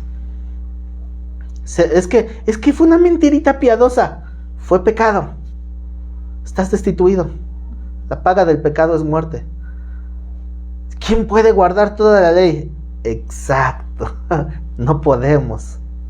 Por eso necesitamos la misericordia de Dios. Entonces alguien que dice, yo soy bueno. A ver, cumple toda la ley. Bueno, casi. Pues por ese casi te vas al infierno. ¿Y entonces qué hago? Recibe la gracia de Cristo. Porque ya te diste cuenta que no eres bueno. Intenta ser perfecto todos los días, porque así manda el Señor. Sean perfectos como vuestro Padre es perfecto. ¿Cuesta trabajo? Vaya que cuesta trabajo. Pero Dios quiere vernos intentarlo todos los días. Aunque sabe que podemos fallar. Tenemos abogado si fallamos. Pero si alguien está fallando adrede, se quiere burlar de Dios. Y Dios no tendrá por inocente al culpable. Así que no somos buenos. ¿O sí? ¿Cuántos buenos hay aquí? Solo Cristo, acuérdense. Bueno, este es el contexto para entrar en la parábola. Lucas 18:9. Dice, a unos que confiaban en sí mismos como ¿qué? Confiaban en sí mismos como justos y menospreciaban a los otros. Para ellos es la parábola. O sea, ¿para quiénes? Para los que se sentían buenos. Justo, en algunos contextos de la palabra, puede ser tomado como santo, o sea, como buena gente, ¿no? Por eso les preguntaba, ¿quién es buena gente? Según Dios, pregúntale a Dios, ¿quién es buena gente? ¿Quién es bueno? Solo Dios se lo dijo. Así que algunos que se consideraban buenos o justos y menospreciaban a los demás, les dijo esta parábola. 2 hombres subieron al templo a orar. Uno era fariseo y el otro era publicano. ¿Cuál es la imagen que se tenía de estas 2 personas? Uno bueno y uno malo. Uno es bueno, otro malo, ¿no? ¿Cuál es el bueno? El fariseo, según. ¿Y quién es el malo? Publicano. No era republicano. El publicano. ¿Qué es un publicano? El que parte la república. No, el que es parte del público. El que es parte del público. Eran los cobradores de impuestos. Entonces, este lugar de cobrador de impuestos era como un oficio que muchos pagaban por tenerlo. Porque teniendo este lugar tenían autoridad incluso con guardias romanos. O sea, ellos tenían autoridad para mandar a los soldados romanos. Porque pues tenían que cuidar el dinero del César, ¿no? Entonces era un lugar privilegiado. ¿Saben cuánto se le pagaba de sueldo a un publicano? Creo que ganaba una parte de lo que cobraba. Tenían la libertad de cobrar ellos solitos su propio sueldo, lo que quisieran. ¿Han visto la historia de Robin Hood hace rato que lo mencionaban? Cómo explotaban los impuestos y los impuestos del pueblo, ¿no? Y por eso Robin Hood robaba. Bueno, imagínense que un judío se vendía a Roma para ser publicano. ¿Qué pensaban los demás judíos? Condenado traidor. Ajá. Lo consideraban un traidor a la nación. Por eso les tenían ese rencor, porque ellos se vendían a Roma. Entonces ellos les decían, mira, tú tienes que traer cierta cantidad de impuestos y todo lo que tú quieras sacar de más, eso es cosa tuya. Ah, pues imagínense qué negociazo. ¿Han leído la historia de Saqueo? ¿Quién era Saqueo? Iglesia. Saqueo Iglesias, este es un apóstol que anda por ahí. En esta clase, El saqueo bíblico. Era un chaparrito que cuando se enteró que el Señor Jesús iba pasando, pero cuando estaba chaparrito no alcanzaba a ver, entonces que toma delantera y que se trepa a un árbol para ver al Señor. Y cuando va pasando el Señor por ahí le dice, Saqueo, voy a tu casa, fiesta en tu casa. Es invitado. Estás invitado, fiesta en tu casa. Literal, porque él no era mexicano. Ya saben que en México significa otra cosa, ¿no? Pero fiesta en tu casa, ¿no? Pues que no viste en tu casa, es fiesta en tu casa. Ay, bueno, se me dio que tú eres gringo, perdón. Pero cuando un mexicano dice fiesta en tu casa se refiere a mi casa, o sea, tu casa es mi casa. Eso. Ah, en Saqueo no, literalmente, tu casa. La iluminación mexicana me cayó. No, de veras que estos centennials. Entonces, literalmente, ¿no? Va a haber fiesta en tu casa, estás invitado. Entonces llega allí y ¿se acuerdan que Saqueo, pues él dice que va a regresar lo que se robó, ¿no? ¿Cómo lo convenció el Señor Jesús? No le dijo nada. No le dijo absolutamente nada, simplemente le dijo, fiesta en tu casa. Y cuando llegó ahí, llegó Saqueo y le dijo, Señor, lo que he robado lo voy a devolver cuadruplicado. Pero eso no se lo sacó de la manga. La ley dice que si alguien ha robado tiene que resarcirlo por 4 veces. O sea, él estaba cumpliendo la ley de Levítico. Pero el Señor no le dijo nada. Pero él mismo ya se sabía, ya se sentía como un ratero. Entonces sabía que había abusado de ese poder que tenía. Entonces por eso tenían esa imagen. Cuando Jesús llamó a Mateo, lo mismo, la murmuración. ¿Cómo es que anda con ese publicano? Un cobrador de impuestos, un traidor a la patria. ¿Y qué dijo el Señor? Pues no dijo nada, simplemente los ignoró. Entonces, esa era la fama de los publicanos. ¿Cuál era la fama de los fariseos? Son los más comprometidos, los más estudiados, los más celosos de guardar la ley al pie de la letra. ¿Se acuerdan qué decía Pablo cuando hablaba de su propio currículum? Si alguien tiene de qué gloriarse en la carne, yo más. Dice, yo era fariseo de fariseos.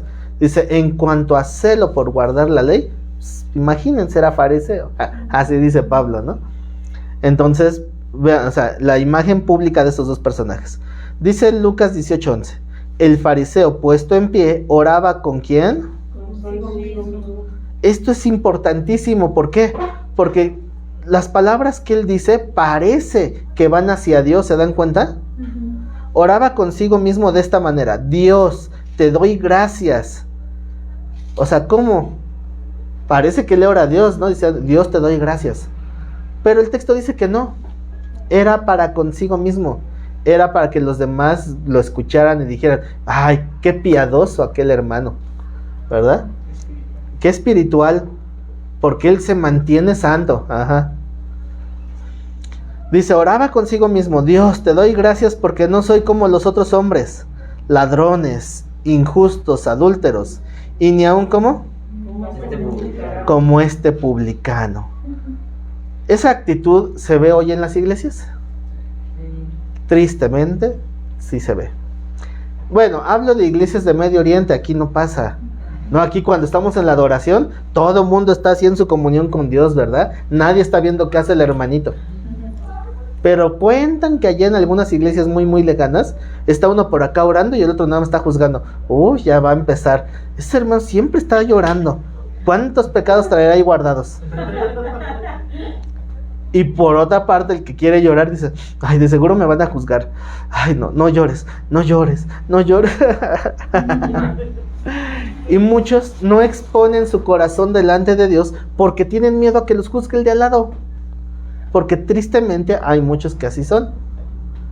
¿No sientes feo cuando estás acá así llora y llora y llora en alabanza, en adoración, y de repente sientes la mirada y volteas? Si Dios me está mirando, no es este hermano, ya me está juzgando otra vez. Y cuando volteas a ver al hermano, el hermano así, esos ojos que te juzgan y te condenan y te mandan hasta el infierno. Volteas para acá y te están juzgando, volteas para allá y otro ya se durmió. Como algunos de ustedes comprenderán que a veces pasa. Y entonces la iglesia, va a haber gente así. En todas las congregaciones se va a colar alguien así. ¿Qué más quisiéramos que no? Pero alguien va a ver que esté orando para consigo mismo. Ay, gracias Dios que no soy como estos pecadores. Gracias Señor, porque yo no ando en esto, yo no ando en aquello, yo ando en lo otro. No, pues andas en lo de todos. ¿Por qué no andas tú en esos pecados? Porque estás ocupado juzgando los pecados de todos los demás. Y ese es un pecado peor. Entonces, ¿cómo debemos de orar? Pues, como el publicano, ¿verdad? Dice entonces el texto que oraba para consigo mismo: gracias porque no soy como aquellos hombres, ni aun como este publicano. ¿Dónde estaba la mirada del fariseo? En el publicano, lo estaba juzgando porque sabía que era publicano. Entonces está diciendo: yo no soy como este traidor a la nación. No sabes ni qué hay en su corazón, pero ya lo estás juzgando que no eres como él. Ojalá y fuera como el publicano, que se estaba arrepintiendo de corazón. ¿Qué decía en el 12? Ayuno 2 veces por semana y doy diezmos de todo lo que gano. ¿Cómo se le llama eso? Jactancia y legalismo. Solamente cumplir por cumplir. Muchos también así se jactan. ¿Por qué? Yo sí voy a todas las reuniones de la iglesia. Si los hermanos que no vienen son por unos pecadores, no, pues tal vez porque tienen otras actividades. No tienen por qué estar juzgando. Solo es un ejemplo, nadie se sienta aludido. Pero a veces así están, nada más juzgando como pecadores a todos los demás. ¿Por qué? Porque sienten que ellos sí están cumpliendo, porque cumplen con ciertas cosas. Porque si de repente dicen: yo voy a diezmar, pero voy a cambiar todo lo de mi diezmo por puras monedas de a peso, para que cuando llegue se oiga, no, que fue mucho. Hoy a las iglesias ya no les gusta ese tipo de ofrenda, ¿verdad? ¿Cómo es la ofrenda que buscan hoy? La que no suena, ¿verdad? La que viene en sobrecito. Entonces, pero antiguamente no existían los billetes, entonces muchos daban y que sonara, que se oyera que estaban dando mucho. Entonces, si alguien llega y se oye, ¡pim! Uy, qué miserable. Pero si llega otro y da así el montonal de monedas, wow, ese sí es dadivoso, ¿no? Imagínense cómo es el juicio de la gente. En alguna ocasión, en el ofrendero, había 30 centavos. Entonces una persona por ahí me dice: ¿cómo es posible que echen 30 centavos al ofrendero? Eso es una burla. Yo, no, calma. ¿Qué tal si es todo lo que tenía y lo dio en fe? No nos toca juzgar eso. ¿Para qué nos endurecemos? ¿Qué tal si me está oyendo quien echó los 30 centavos? Pero no sabes. ¿Qué tal si lo que dio? ¿Se acuerdan de cuando el Señor Jesús hizo énfasis en una mujer que echó, ¿qué? 2 blancas, que era la moneda de más baja denominación? Era el equivalente a echar 2 pesos. Y dice el Señor: esa mujer salió más justificada que el fariseo que dio un montón, porque el fariseo era rico y dio el cambio que le sobraba, pero la mujer era pobre y dio todo lo que tenía, pero lo dio con fe. El punto no es dar más, sino dar con una convicción de lo que hace. Entonces, ¿qué importa si alguien puede dar 10 centavos o 20 centavos? En alguna ocasión una hermana me dijo, le digo: ¿por qué ya no ha venido a los cultos? Es que me da pena porque no tengo para ofrendar. Digo: ¿y quién anda viendo eso? Si tú no puedes ofrendar, no importa, no es cover. No es el cover para entrar. Cada uno dé conforme haya propuesto en su corazón, conforme haya prosperado. ¿No tienes dinero? No te preocupes, Dios abrirá puerta, algo Dios está tratando contigo. Pero ve, si Dios te bendice y quieres y puedes, adelante, y si no, no te preocupes. Como hace poco que tuvimos un convivio y decían, es que no traigo comida. ¿Qué importa? Si alguien trajo algo de comer, aunque sea de embarrada, frijoles, pero comemos todos. Y lo que haya se reparte. Así lo dije. ¿Y cuánta comida creen que llegó? 2 topercitos y un refresco. Un refresco para mi casa no alcanza, pero ahí comimos todos y sobró. ¿Cómo? Era ilógico. Estaban los niños ahí, todos estuvieron tomando refresco, bueno, jugo. Sobró. Todos comimos, nos saciamos. Me faltó decirles, recojan las sobras, a ver cuántas cestas se llenan. Estoy convencido de que Dios hizo un milagro ahí, porque fue algo totalmente ilógico. Pero era la disposición nada más. ¿Por qué creen que el Señor en aquella ocasión de la multiplicación de los peces y los panes, por qué creen que les dijo a sus discípulos, denles ustedes de comer? Y los discípulos, en la torre, ¿cuánto dinero se necesita para comprarle su sándwich? Ah, pero de entre todos, un jovencito fue el que estaba escuchando y dijo, yo traje mi sándwich de atún, mis peces y mis panes. Me puso mi lunch mi mamá. Ese niño no se preguntó de que, no, pues ¿para qué doy? Imagínense con la mentalidad que tienen muchos ahora. Tengo aquí mis peces y mis panes. No, con esto, si se los doy, ¿cuánto me va a tocar? Mensos, ¿para qué no se previenen? Pero no, su actitud es, esto tengo, aquí está el Señor. Señor, en tus manos. ¿Y qué pasó cuando estuvo en las manos de Dios? Lo levantó, dio gracias por lo poco que era y Dios lo multiplicó. Eso hicimos en aquel día. Gracias, Señor, porque tú pusiste este alimento y comimos todos. Dicen, es que Dios ya no hace milagros. ¿Cómo de que no? ¿Pero qué necesitas? Esa actitud. Bueno, me desvié del tema del dinero porque aquel fariseo, se jactaba de sus diezmos, ¿no? Los diezmos no es lo más importante en la iglesia. Lo más importante que tienes que entregar en la iglesia es un corazón contrito y humillado. Y delante de Dios, no delante del pastor. Eso es todo lo que necesitas para que Dios te bendiga.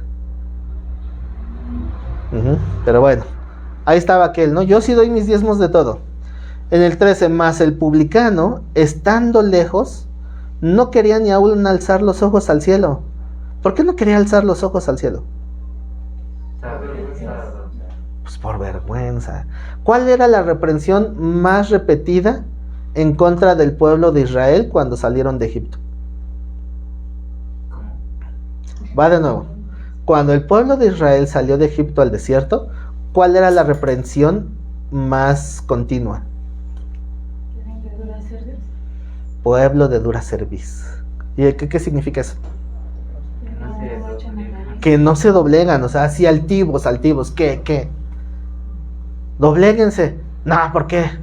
¿Para eso nos trajiste, para morir en el desierto donde no hay nada?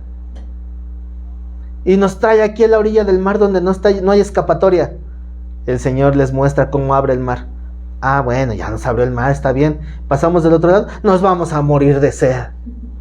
Ay, ahí está, paz, golpearon la roca, salió el agua. Nos vamos a morir de hambre. Ahí está el maná.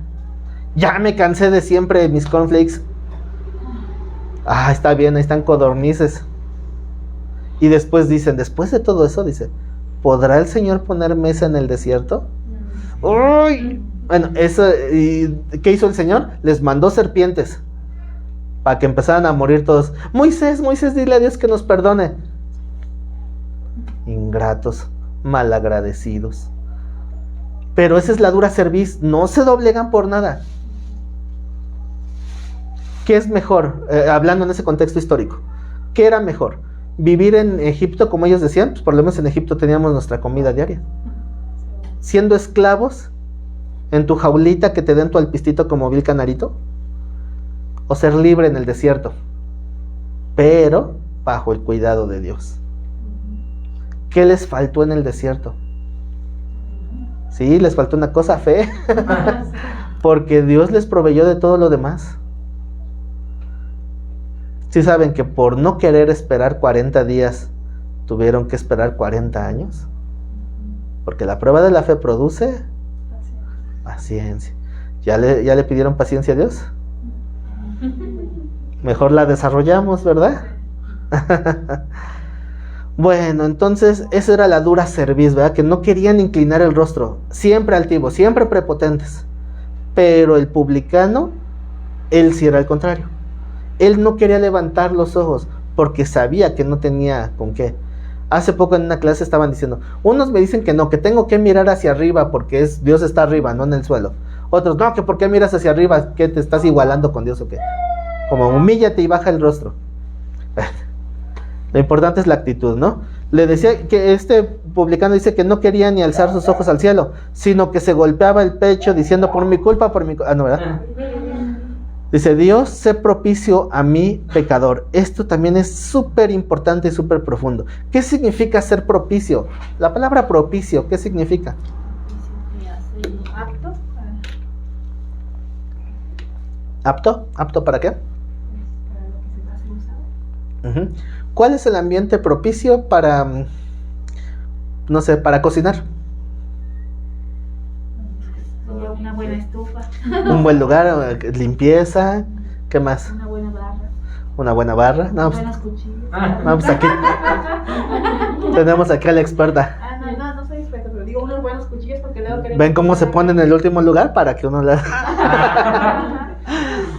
Entonces, si sabes lo que se necesita para propiciar algo, no, si tú quieres cocinar algo, vas a decir, bueno, voy a cocinar, pero no tengo comida, pero no tengo estufa, pero el lugar está todo sucio, obviamente no es un lugar propicio. ¿Cómo se necesita propiciar? O sea, ¿qué se necesita para que un lugar sea propicio para que Dios se manifieste? Fe. ¿Fe nada más? ¿Un corazón dispuesto?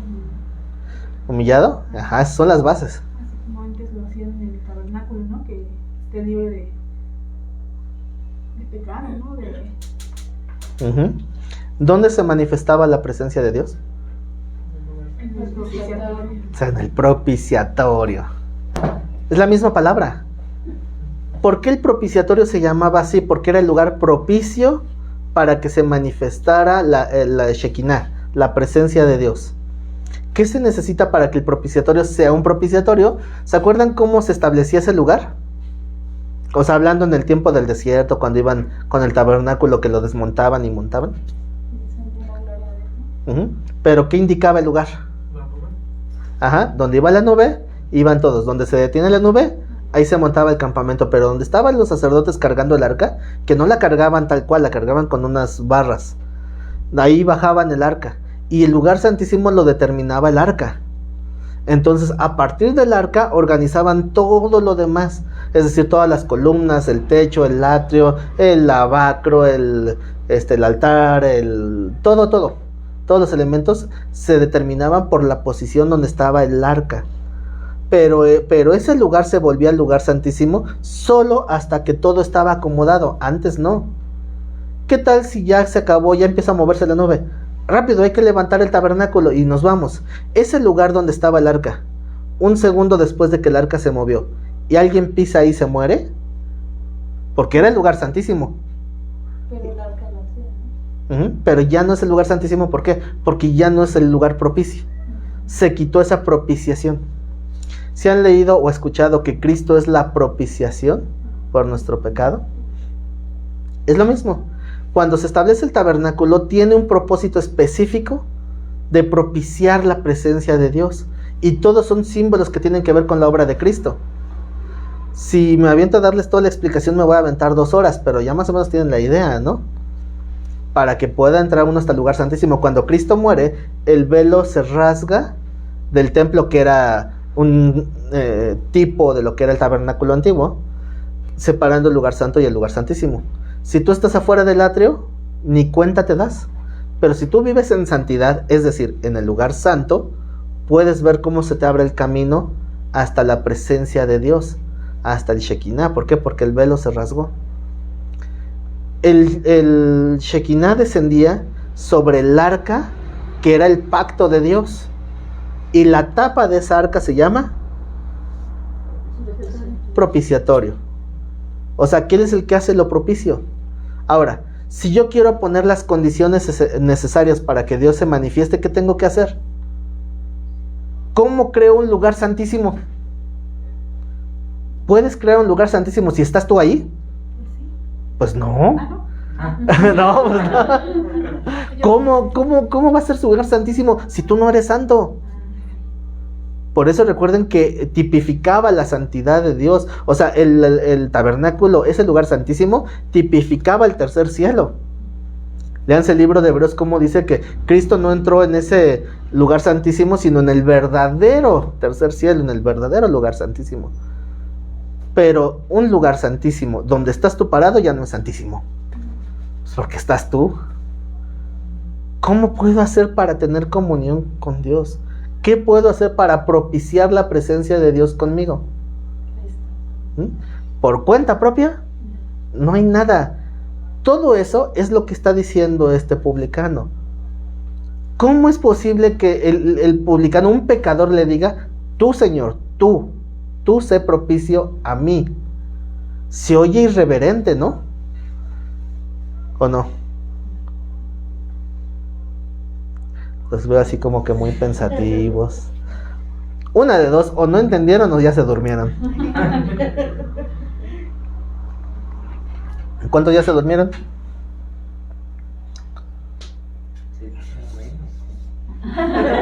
¿Se dice amén?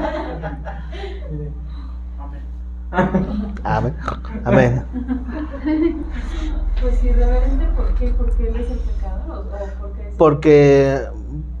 Porque estamos diciéndole a Dios que Él se haga como yo. O sea, le está diciendo: tú sé propicio. O sea, tú eres el que tiene que hacerse propicio hacia mí, que soy pecador. Pero sí tiene razón, porque nosotros no podemos. Exacto, pero porque lo vemos desde esa perspectiva. Pero esa expresión no se oye muy correcta, porque estamos diciendo que Él se haga como yo. Sí, se oye como un poco altivo, ¿no? El decir: Señor, tú hazte como yo. ¿Qué? ¿Que el Señor se haga como tú? Eso hizo Cristo, hacerse como tú. Por eso Él es la propiciación.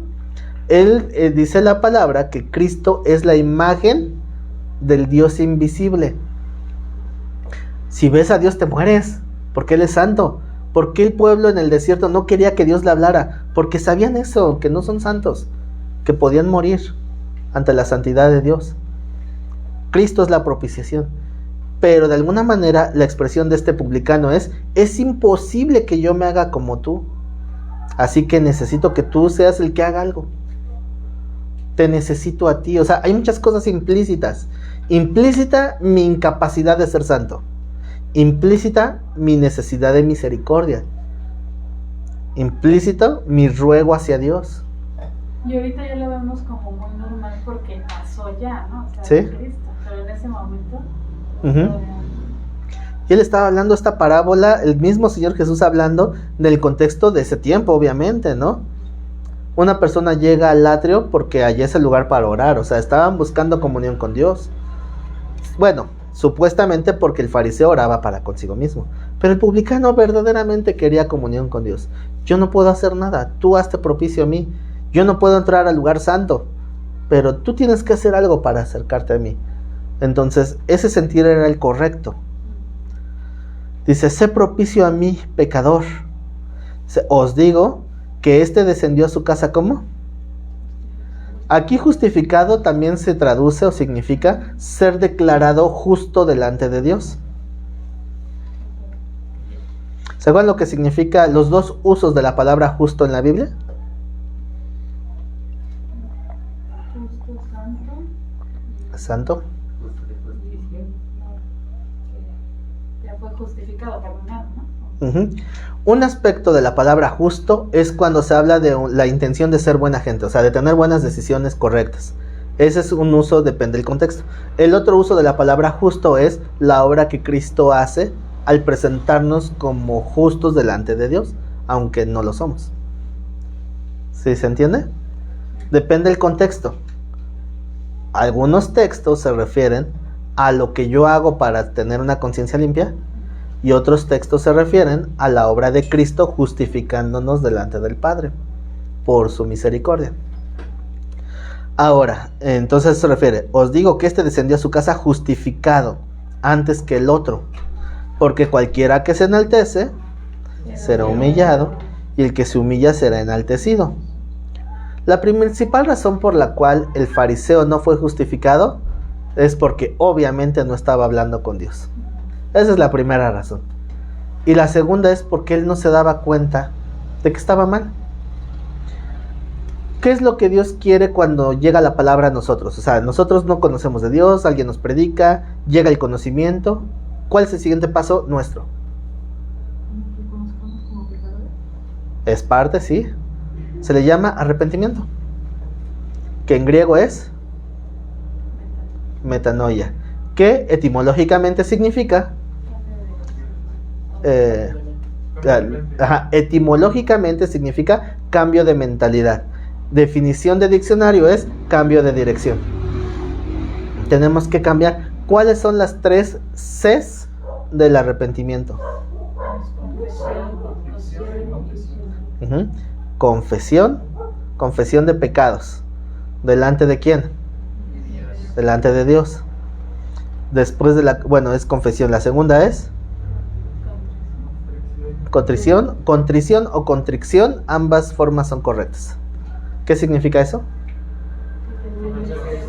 Es el dolor que viene, o la tristeza, por reconocer que hemos dañado el corazón de Dios o del prójimo. Y la tercera C, convicción de pecado. Es decir, que no tratemos de atenuar el mal que hicimos, como Adán. Bueno, sí pequé, pero es culpa de la mujer, pues ¿para qué me la das? Ya ves cómo es. Esa es la primera atenuante. ¿Y qué le dice Eva? Bueno, sí pequé, pero la serpiente me engañó. O sea, la convicción de pecado es: sí pequé y se acabó, punto final. Pequé, lo reconozco. Pero muchos pecamos, es por culpa de esto, por culpa de aquello, por culpa de mis padres, por culpa de la sociedad, por culpa de Andrés Manuel.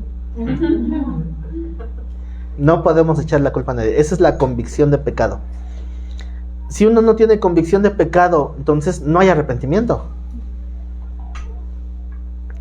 ¿Cuándo iba a ser perdonado este fariseo? Pues nunca, porque no tenía nada de esto. No confesaba el pecado porque se sentía justo. De hecho, vimos que esa fue la razón por la cual inició la parábola, ¿se acuerdan? Porque dice que confiaban en sí mismo como justos. Obviamente, ¿cómo iban a recibir justificación de Dios si ni siquiera creían necesitarla? ¿Verdad? Entonces, ¿qué tienen en común estas dos parábolas que vimos hoy? Humildad, ¿verdad? Hablan sobre la humildad. Así que, ¿alguna vez se han sentido altivos? Sí. ¿Sí? Pues hay que arrepentirnos, ¿eh? Sí. Puede ser que en algún momento todos caigamos. Sobre todo cuando alguien nos tiende a exaltar por algo. Como les digo, si haces bien algo, te lo van a decir. Y puedes caer en la tentación de exaltarte tú solito y decir: gracias Dios porque no soy como estos. ¿Saben a quién le pasa mucho en la iglesia?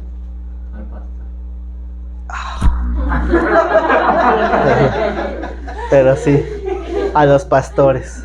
Y hasta los hijos de los pastores. Los hijos de los pastores. Ay, creo que con ellos sí está peor. Los- Pone mucha expectativa. Muchos, Los de ¿sí? la alabanza. A los de la alabanza.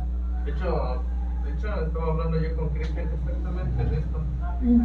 Estábamos compartiendo esto, pero como que dije, vamos. Sí, lamentablemente muchos que son reconocidos que hacen algo bueno en la iglesia, algo bien, pues la gente tiende a exaltarlos. Entonces, si de repente predicas, bueno, que a veces alguna predica alguien me dice: ay, qué bonito predicas, ay, qué bien hiciste tú. Ah, ya sabes, es la unción. Obviamente hay que tener cuidado, porque si no la creemos, nos vamos a sentir más. Siempre tenemos que estar con los pies bien plantados en la tierra. No se dejen exaltar. Es bonito que te digan cosas bonitas. ¿A quién no le gusta que le reconozcan su trabajo como algo bien hecho? A todos nos gusta, pero no tenemos que buscarlo. Regresamos a la parábola anterior, ¿verdad? Que la gloria venga de Dios y no de ti mismo. Que los demás reconozcan, pero que tú no lo busques. Y sí, muchas veces los de la alabanza también se sienten ya tanto que luego ni en el culto están. Luego nada más llegan, hacen su show y se van. O se quedan allá afuera. Oye, ¿a qué vienes entonces? Se van a la tienda. Hay un meme, ¿no? Donde sale un niño y va a salir, ¿no? ¿Y se dónde vas? Ah, soy de la alabanza. Soy de la alabanza. No, entonces los hijos de los pastores generalmente se van a los extremos. ¿Por qué? Porque hay mucha expectativa en ellos. Siempre están bajo juicio. Entonces, siempre la iglesia espera verlos como que en posición de liderazgo, como que sepan mucho, que sean prudentes, maduros, sensatos. Entonces, pues la carga es mucha. Y por eso muchos de los hijos de los pastores terminan yéndose. O al contrario, ensoberbeciéndose y sintiéndose que se merecen de todas, ¿no? Ay, se va a acabar la pila. Pero bueno, ya es el final. Espero que no se corte la transmisión porque se está acabando la pila. Pero bueno, ya estamos terminando con esta reflexión sobre estas parábolas. Y pues bueno, termino este ejemplo que hablábamos de que a veces las expectativas con los líderes de la iglesia, o a veces los mismos hermanos los echan a perder, porque los exaltan de más. Decía una vez Chuy Olivares que fueron a Argentina y los hermanos así se querían ungir de ellos, casi como que agarrar de su sudorcito y ponerse. Dice, ay hermano, los exaltan. Y decía uno, no nos echen a perder. Que empiezan con la alabanza y todo. Y cuando viene el culto, a ver a qué horas. ¿No? Entonces decía un hermano ahí en la alabanza, ¿a quién están aplaudiendo? ¿A Cristo o a mí? A Cristo. Ah, bueno, más les vale. Pero luego la misma iglesia echa a perder a los líderes, porque los exalta de más. A los pastores. Por eso aquella vez que iba a entrar una persona ahí a escuchar a la iglesia, dicen, estos son sus seguidores, ¿verdad? Y todos, no, ay, hasta me sentí mal. Dice, pero qué bueno que sepan que no. Dice, no, somos seguidores de Cristo, no de Él. Ay, pero no lo digan tan feo. Pero bueno, así es. Después cuando le dijo, Venga, suba. No, pues más se ahuyentaron y se fueron. Pero bueno, se me quedó bien marcado porque me dio risa. Y sí se siente feo, ¿no? Que me digan así. Pero bueno, digo, qué bueno porque así no me voy a exaltar yo de más, ¿verdad? Ustedes me mantienen con los pies en la tierra, pero no sean tan manchados. Bueno, ya hasta aquí paramos porque la pila está a punto de agotarse, así que despido a los hermanos que están en línea. Les agradezco mucho que hayan estado al pendiente de esta transmisión. Primeramente Dios, el día sábado estaremos transmitiendo nuestras clases del Instituto Bíblico a las 2 de la tarde. Y a partir del día 3 de abril tendremos temas enfocados en Semana Santa, todo con temática de la cultura judía. Así que para que estén al pendiente y si pueden venir a las reuniones presenciales, pues qué mejor, ¿verdad? Así que me despido, les agradezco mucho su atención. No olviden dejar ahí un like antes de irse y pues nos vemos la próxima.